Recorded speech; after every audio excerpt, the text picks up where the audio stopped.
কুমড়ো শাকটা অনেক রকমভাবেই তৈরি করা যায়। একবার চিংড়ি মাছ দিয়ে এরকমভাবে তৈরি করে দেখতে পারেন। কুমড়ো শাকের রেসিপিটা খেতে কিন্তু দারুণ লাগে।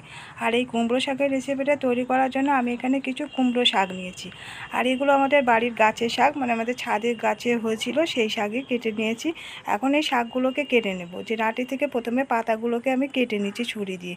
এবারে যে এক একটা পাতা, যে ডাঁটির মধ্যে যে এগুলো আছে, একটা শিরা, মানে পাতা ডাঁটি থেকে যে এগুলো আছে ওগুলোকে তুলে নেব। প্রথমে শিরাগুলোকে তুলে নেব, আর পাতার মাঝখানে একটা শিরা থাকে, ওগুলোকে তুলে নিচ্ছি। নিয়ে ডাঁটিগুলোকে আমি টুকরো করে কেটে পাতাগুলোকে ছোট ছোট টুকরো করে কুচিয়ে নেব। এটা বটি বা ছুরির সাহায্যে কেটে নিতে পারেন। প্রথমে শাকগুলোকে আগে সবগুলোকে কেটে নেব। অনেকে যে কুমড়ো শাকের মধ্যে একটু গায়ে কাটা থাকে, এই যে হাতের মধ্যেগুলো ফোটে, অনেকে ওই কাটাগুলোর জন্য অনেকে শাক ভয়ে কাটতে চায় না বা খেতে চায় না। কিন্তু কুমড়ো শাকের স্বাদ কিন্তু খুবই ভালো লাগে, রান্না করলে খেতে খুবই ভালো লাগে। ডাল দিয়ে করা যায় বা অন্য সবজি দিয়েও কুমড়ো শাক রান্না করা যায় বিভিন্ন রকমভাবে, বা বড়ি দিয়ে করা যায়। এরকমভাবে প্রথমে শাকগুলোকে সব আমি আগে কেটে নিচ্ছি।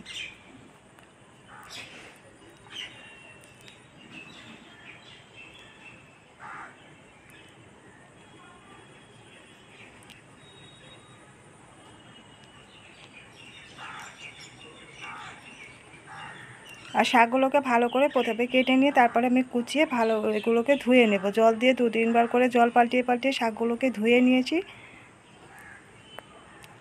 আর এখানে নিয়েছি আমি কিছুটা আলুগুলোকে একটু পাতলা পাতলা করে কেটে নিয়েছি। আর এখানে নিয়েছি কিছুটা বেগুনগুলোকে এরকম একটু টুকরো করে কেটে নিয়েছি। আর কিছুটা নিয়েছি এখানে চিংড়ি মাছগুলোকে আগে থেকে পরিষ্কার করে বেছে ধুয়ে রেখেছিলাম। এর মধ্যে দিয়ে দিচ্ছি একটু নুন, হলুদের গুঁড়ো দিয়ে দিলাম সামান্য একটু, আর লঙ্কার গুঁড়ো দিয়ে দিচ্ছি। নুন, হলুদ আর লঙ্কাটা দিয়ে চিংড়ি মাছগুলোকে প্রথমে মাখিয়ে নিচ্ছি। গ্যাসে প্রথমে একটা কড়াই বসিয়ে এর মধ্যে অল্প একটু সরষের তেল দিয়ে দিলাম।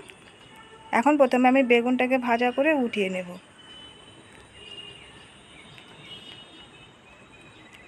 বেগুনের মধ্যে দিয়ে দিলাম সামান্য একটু নুন আর একটু হলুদের গুঁড়ো দিয়ে দিচ্ছি। নুন হলুদটাকে দিয়ে নাড়াচাড়া করে বেগুনটাকে একটু লালচে রং করে ভাজা করে তুলে নেব।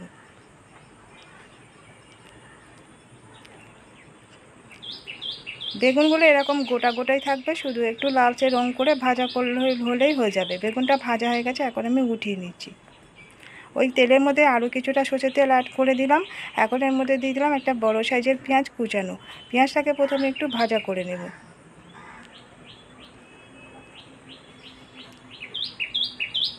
এখন এর মধ্যে দিয়ে দিলাম কুচানো আলুটাকেও পেঁয়াজের সঙ্গে একটু নাড়াচাড়া করে ভেজে নিচ্ছি।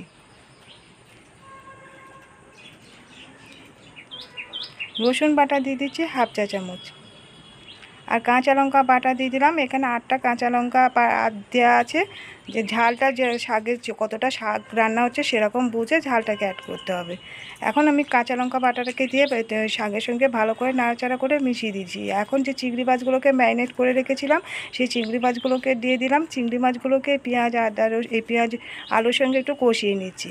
আর দিয়ে দিলাম এর মধ্যে নুন স্বাদ মতো, হলুদের গুঁড়ো দিয়ে দিলাম হাফ চা চামচ।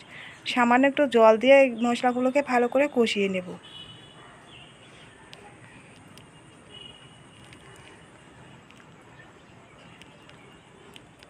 এখন আরও একটু জল অ্যাড করে দিচ্ছি।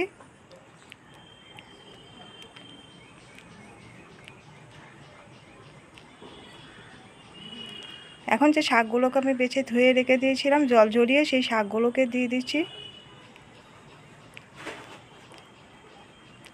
আপনারা চাইলে লঙ্কার গুঁড়ো দিয়েও করতে পারেন, কিন্তু সেখানেও শাক কাঁচা লঙ্কা বাটা দিয়ে করলে খেতে খুবই ভালো লাগে। আমাদের বাড়িতে শাকটা তো কাঁচা লঙ্কা দিয়ে তৈরি করা হয়, আমি কাঁচা লঙ্কা বাটা দিয়ে করলাম। এখন গ্যাসের ফ্লেমটা লোতে রেখে ঢাকা দিয়ে দিয়েছিলাম। কিছুক্ষণ বাদে ঢাকাটাকে খুলে একবার নেড়ে দেব।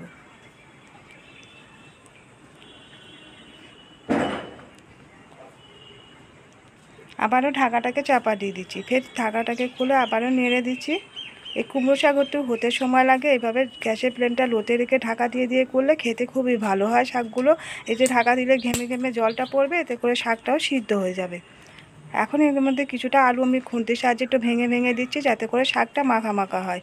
আর শাকটা অর্ধেকটা সিদ্ধ হয়ে আসলে তার মধ্যে যে বেগুনগুলোকে ভেজে তুলে রেখেছিলাম, বেগুন ভাজাগুলোকে দিয়ে দিলাম, দিয়ে আবারও ঢাকা চাপা দিয়েছিলাম। ফের ঢাকাটাকে খুলে আবার নেড়ে দিচ্ছি।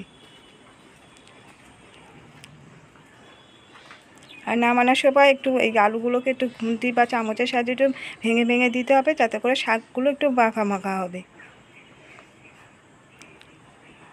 এখন এই শাকটাকে আমি নামিয়ে নিয়েছি, তৈরি হয়ে গেছে চিংড়ি মাছ দিয়ে কুমড়ো শাক। চিংড়ি মাছ দিয়ে এইভাবে কুমড়ো শাক রান্না একবার খেয়ে করে দেখতে পারেন, খেতে কিন্তু খুবই ভালো হয়। তো কেমন লাগলো বন্ধুরা আজকের রেসিপিটা কমেন্ট করে জানাতে ভুলবেন না। ভালো লাগলে লাইক দিয়ে দেবেন, শেয়ার করে দেবেন এবং সাবস্ক্রাইব করে রাখার রিকোয়েস্ট করলাম নতুন বন্ধুদের কাছে। পাশে থাকা বেল বটনটিকে অন করে রাখবেন, যখনই নতুন ভিডিও আপলোড করব নোটিফিকেশনে আপনাদের কাছে পৌঁছে যাবে।